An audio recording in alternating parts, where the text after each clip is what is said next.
पूर्व मंत्री पीसी शर्मा ने राज्य सरकार पर किसानों, शिक्षकों और शिक्षा व्यवस्था को लेकर तीखा हमला बोला। उन्होंने आरोप लगाया कि प्रदेश में किसानों से न्यूनतम समर्थन मूल्य पर गेहूं खरीदी सही तरीके से नहीं हो रही है और सरकार एक सोची समझी साजिश के तहत केवल 25% फसल ही खरीद रही है, जबकि बाकी 75% फसल व्यापारियों के जरिए कम कीमत पर बिकवाने की कोशिश की जा रही है।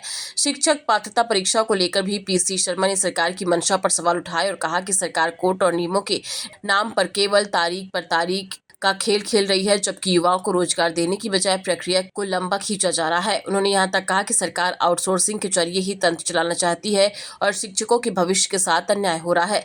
इसके अलावा राजधानी के सांदीपनी विद्यालयों के खराब परीक्षा परिणामों को लेकर भी उन्होंने सरकार को घेरा, जहाँ एक स्कूल में 64% तक छात्र फेल हो गए। 9वीं का परिणाम 48% और 11वीं का 76% रहा, जो शिक्षा व्यवस्था की कमजोर स्थिति को दर्शाता है।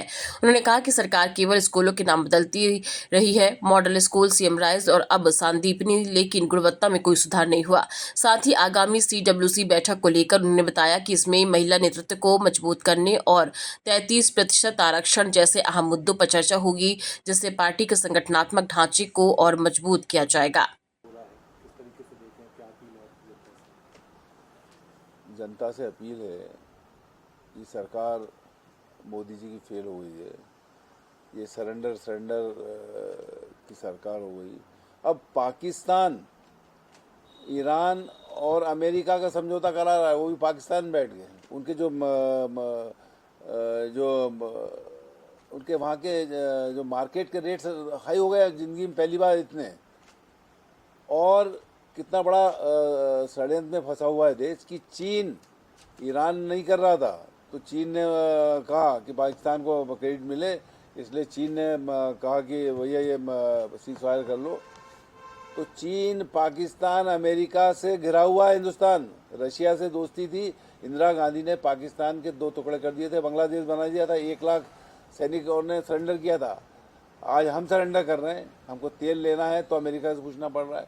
हमको ईरान से हमारे अच्छे संबंध थे, उसने पाकिस्तान से जब युद्ध हुआ था तो कहा कि कश्मीर हिंदुस्तान का इंटीग्रल पार्ट है, ये उन्होंने कहा था और यूएनओ में उसको रोक दिया था पाकिस्तान को मेंबर। तो ये सब चीज़ें जो विदेश नीति फेल हुई है, मैं समझता हूँ कि आज बेरोजगारी और भ्रष्टाचार और महंगाई ये चरम पे है।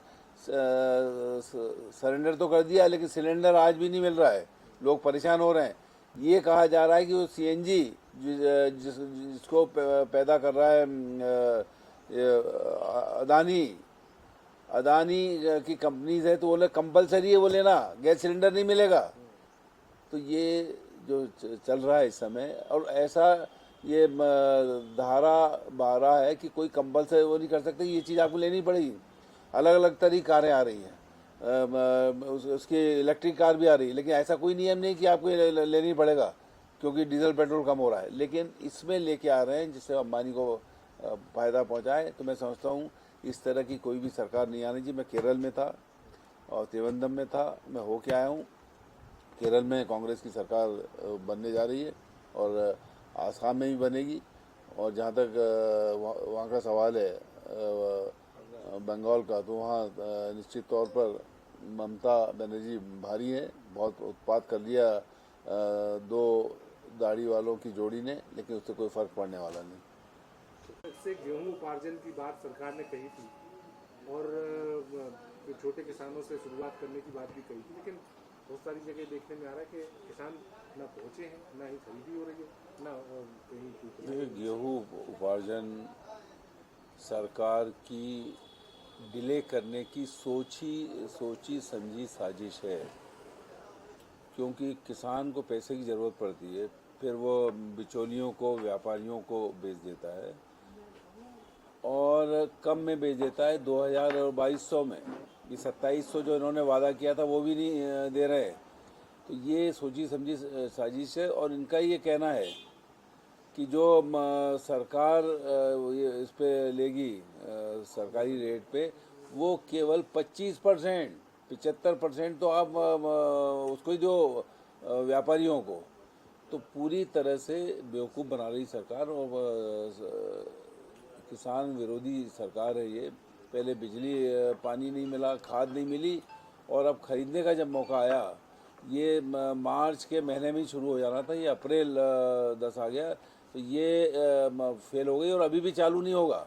ये केवल झूठी घोषणाएं कर रहे हैं। इसलिए आज 11:30 बजे कलेक्टर कार्यालय का घेराव किया जाएगा और मुख्यमंत्री के नाम से ज्ञापन दिया जाएगा कि आज ही से शुरू करो, 2700 पे शुरू करो और 100% लो, 25% नहीं।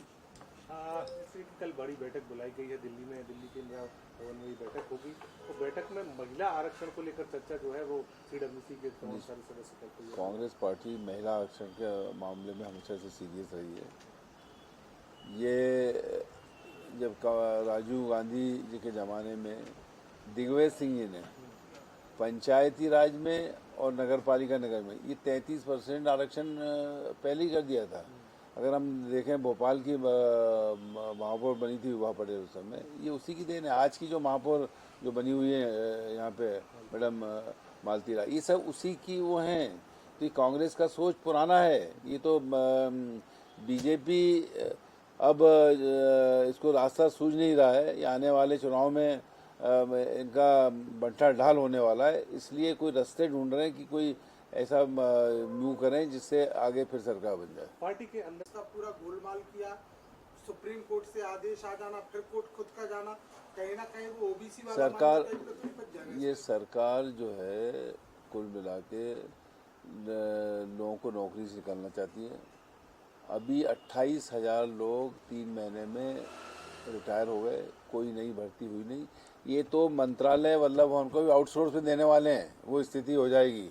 जो रिटायर्ड IAS हैं उनको दे देंगे, भाई आउटसोर्स दिया, अब वहाँ का काम आप ही चलाओ। ये स्थिति है सरकार की। और दूसरा संजीवनी योजना लेके आए, 64% बच्चे उसके फेल हो गए। जो नॉर्मल स्कूल है उससे ख़राब रिजल्ट है। 9th में 48% और 11th में 76% रिजल्ट आया है। कौन सी शिक्षा दे रहे हो आप? ये शिक्षा सीधे सीधे युवाओं को बेरोजगार करने की शिक्षा दे रही है सरकार।